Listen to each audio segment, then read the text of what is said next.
Yo, what's up, Pinedians? Ito nga pala yung update ko. Ito sa may fingerlings ng tilapia. No, yung nag-egg hatchery tayo 2 months ago. Bali, yung huling post ko 1 month na yon. Ito 2 months na to. 2 months old na tong mga isda na to. Unang nilagay ko sila dito nasa sa 12.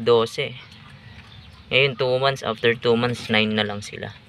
Bali lumaki sila. Ayan guys, hindi ko lang sila masyadong napapakain kasi nga medyo na busy ako sa live tilapia natin na business. Pero kung sa loob ng 2 months na yan na consistent na pakain, mas malaki pa yan. Kasi ano na siya, yung laki nila dalawa, ganito na, isa't kalahating finger ko na thumbnail.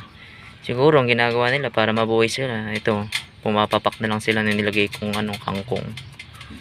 Yan. Yan. Pinapapak nila. Yan. Ito nga pala yung update. Bali 2 months na sila guys, no? Update ko ulit kayo after 1 month. Yan. Ayan sila, yan.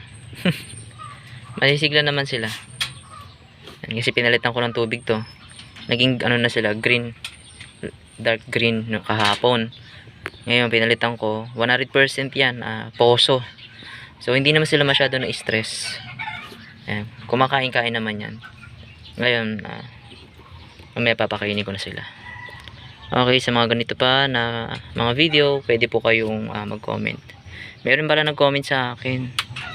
Magpo-post na lang uli ako para isahang sagot lang. Ayan.